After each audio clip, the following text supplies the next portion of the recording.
Today we're going to get into the credit report is the plan for today, and actually dig into the details of a credit score. So as Dave said in the videos, the credit score is actually a big debt score. And so just to kind of review a little bit of that, let's see here. Here. So on your video section that you had for the levels, we've got the debt history, debt level. So that's the fraction of things that makes up your credit score. And so if you're following the program, let's see, what is baby step number 2? Xavier? Remember baby step number 2? Isn't that pay off all debt? Very good, very good. Yeah, so pay off all debt. And I'm gonna mute you now, Xavier. But and I'm gonna rotate through you guys with asking you questions. So I'll just call on you as I kind of work through some different things. So be ready for a question. So yeah, pay off all debt. And so the bottom line is, if you're not taking on debt, you really don't need a credit score. And so I'm sure most of you have been told, you got to build your credit, you got to build your credit, don't, protect your credit score, make sure everything's being paid on time. And the bottom line is, if you approach life in a debt-free way, maybe short of your student loans as you go through, you really don't need the credit score at all. Now, that said, you don't want to trash it intentionally. We're not looking to just do that. So this chapter gets into issues with bankruptcy. And bankruptcy is a legal process that allows you to get rid of your debts, except for, it's a government process that's administered through the courts. And the idea is, we all make mistakes. This is America. And we don't want you to be a slave to the lenders that you got into trouble with, or maybe it was by accident, maybe it was through poor planning, maybe it was through poor budgeting, whatever it was. In the United States, we have an out for that, and that is through bankruptcy. And so it's a formal legal process that allows you to have those debts relieved. The 2 exceptions that are very notable for students especially, the first one is student loan debt cannot be forgiven. It may be restructured during a bankruptcy, but it won't go away. And then the other is any tax debt that you have. The IRS tax debt is not covered as well. So that's just a little bit on bankruptcy. And part of this chapter does talk about some of the extreme measures you might take in budgeting. One of those is the pro rata debts that we'll take a peek at later. So identity theft is a growing concern and should be a concern of yours. He recommends getting identity theft insurance. I'm a little on the fence. I've had identity theft insurance when it was free. You can take other precautions, but I think it's probably a pretty good buy for identity theft insurance at the rates that it's at. Usually in this class, when we get into this chapter, I'm going to have you guys pull your credit report, and almost inevitably, at least one student has something on their credit report, and some of it has been their identity being stolen. In one case a couple years ago, it was a mom had charged under the kid's name. So it can get ugly, and it is real. And so you do want to take precautions with that, even though your credit score might not be a big deal. Your credit report, your identity theft can be, because you can be get into just a mess of having to clean up an old trail. Does anybody have any questions? I'll just pause for a second if you do on identity theft or anything we've talked about so far.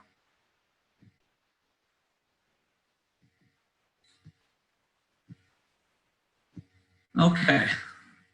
So that brings us to the end of section 2.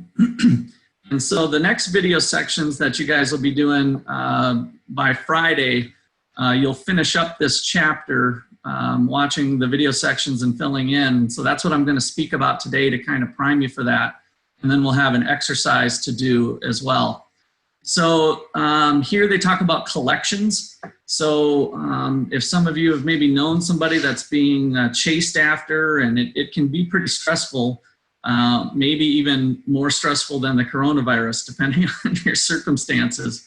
If you owe a bunch of people money and they're continuously asking for funds, they're calling you, they might be calling your place of employment or your employers. So Dave has a bunch of suggestions here on what you can do to protect yourself against that. And there might be some things that you can help out.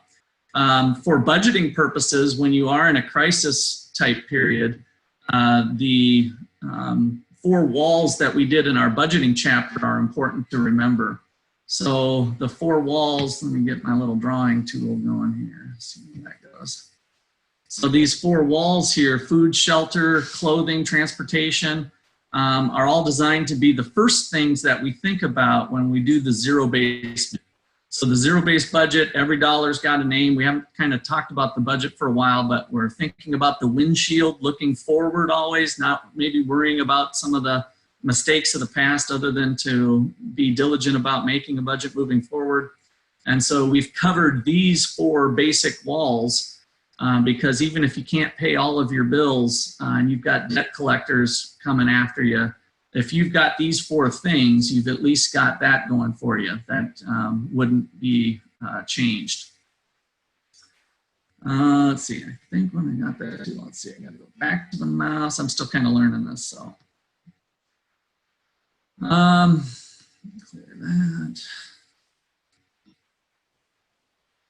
So there's laws on the books about the do's and don'ts of what creditors can do. And so in this section, he's going to walk you through what they can and can't say when they're on a phone call with you, whether they can call you at work, whether they can call you in the evenings. You know, can a debt collector call you at midnight? The answer is no. So there's been laws that have changed over times to try to protect the consumer a bit from harassment by creditors. The pro rata debt plan is kind of an extreme measure. If you do your budget and your 4 walls and you don't have enough money to pay for your bills, what you can do, or the recommended thing to do, is to pay all of your creditors something. So in a crisis time, and I'm kind of just prepping you for this so that when you see it in the video, here we have an example of a person who's got total debt of $2,000. So we've got $2,000 worth of debt.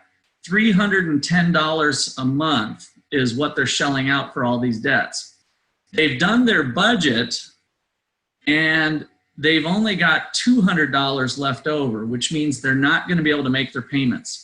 Maybe they lost their job due to Corona. This might become more and more important for you guys to be able to give some advice to people who are struggling with their bills month to month on some of the zero-based budget.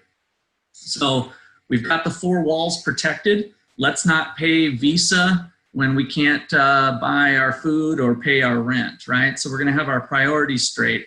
So in the event that you're in a crisis like this, and it's not just going to be a 1-month thing where you just have to pay one. Like if you just came up short one time, I would take that $200 and try to pay off as many as you can, not pay off the balance, but make the minimum payment for as many as you can. And that way you'll minimize the late fees. So again, this particular sheet and concept is reserved for people who are in crisis and can't make any of their bills on a longer term basis. Maybe it's, like I said, unemployment. And so we're going to take that $200 and all of our creditors are going to get a piece. So this is called a pro rata debt plan because we're doing a prorated basis of the amounts. So along here is the total amount of debts that you owe to these 5 creditors. 100 to JCPenney, 200 to Sears, 200 to Visa, 300 to Visa or Citibank, and 1,200 to Discover. And so all of those total up to 2,000. And so as a fraction of my overall debt, I owe 60% to Discover Card. And so what I'm going to do is take my leftover 200 up here, and I'm going to pay Discover $120. And even though my minimum payment might be more than that, because this is all the money I have left over. I'm going to pay 10% to both Sears and MBNA, which is a 20% of my payment, because the $200 debt that I owe them is here. This is similar to the way your debts are handled in bankruptcy. So if you end up owing a bunch of people a bunch of money, and through the system you're able to raise a fraction of an amount, this is how your creditors would be treated. And that's part of the reason that Dave allows or suggests this if you're in a crisis mode. So again, let me pause there before I move on. Does anybody have any questions regarding this sheet? I'll give you 10 seconds here, 10-second pause. You give you some time to unmute and you can ask a question if you'd like.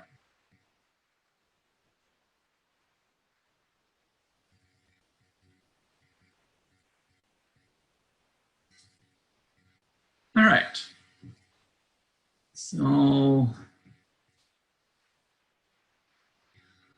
lawsuits, if you get sued, maybe it's for, here they got a drunk driving fine or fee, and maybe it's an unpaid speeding ticket or parking ticket even. The law allows a person to sue somebody else, and then if they don't pay, you can file what's called a lien. L-I-E-N, a lien. And that lien sticks to you like a leech. I don't know if you guys all know what leeches are, but I'm from Minnesota originally. We used to fish with them. They're kind of ugly little sucker things. Maybe you've seen them in the movies if you haven't seen them live.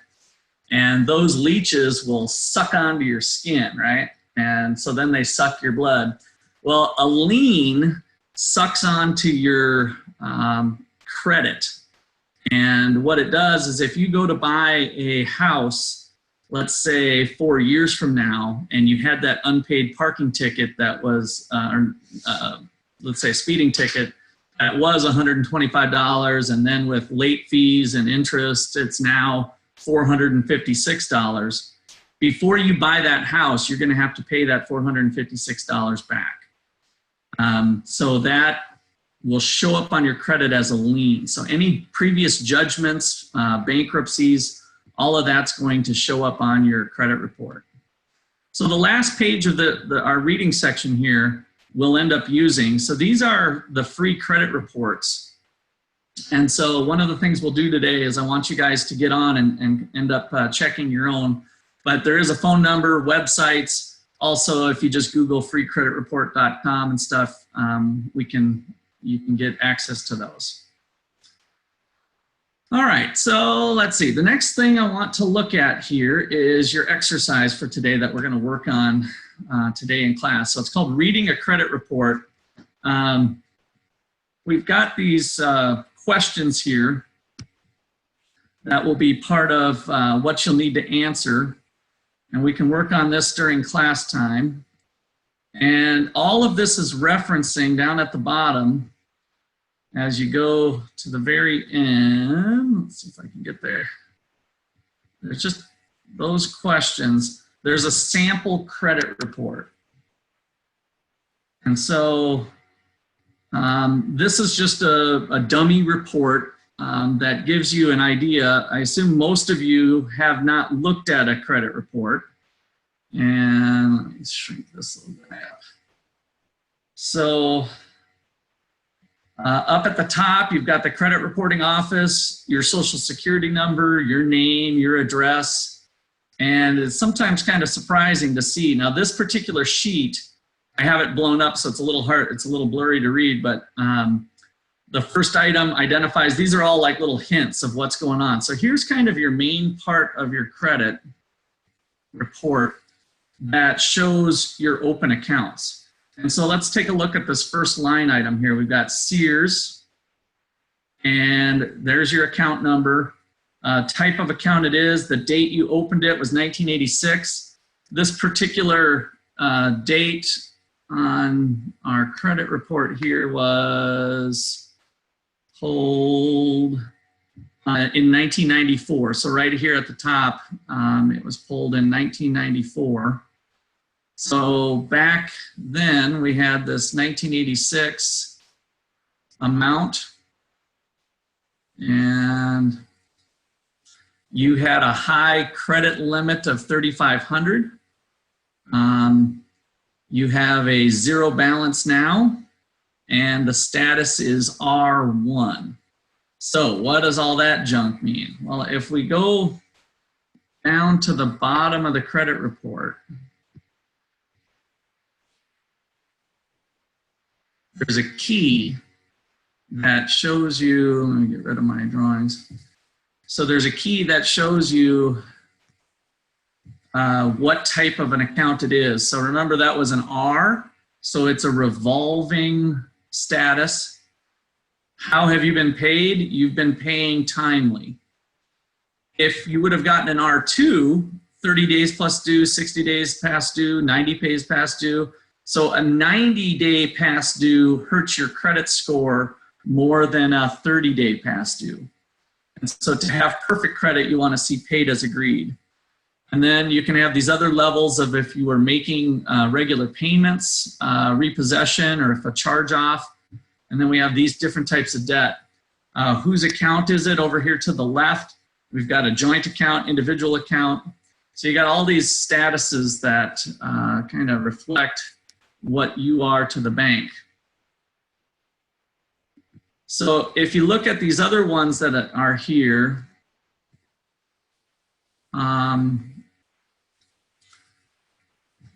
Citibank, Diners. So here's Chase.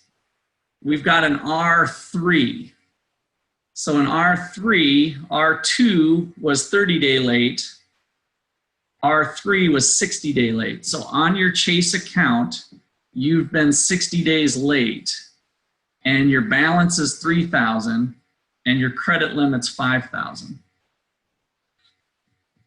All right, so down in this middle section, we've got collections. So you had a collection of an unpaid account from a hospital bill. So it looks like you had a hospital bill and your balance was $978. So that's showing up on your credit. Here's one of those liens. So you got sued, and so there was a lien filed against you, and it was released in '72, but that's still of public record. And that's going to stay on your record for about 7 years, some of that content. Some of the liens won't matter as much as some other things. And then this person filed a bankruptcy.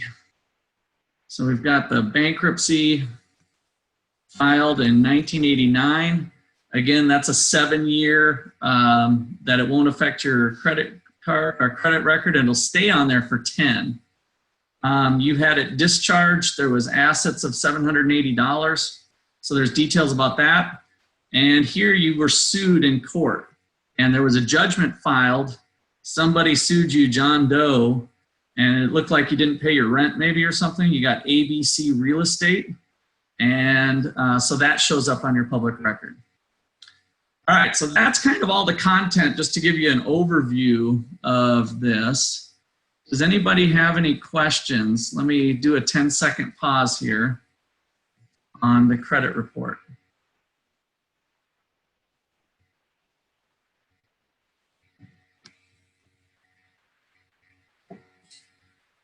Okay, so here's the deal. What we're going to do today, you got two things.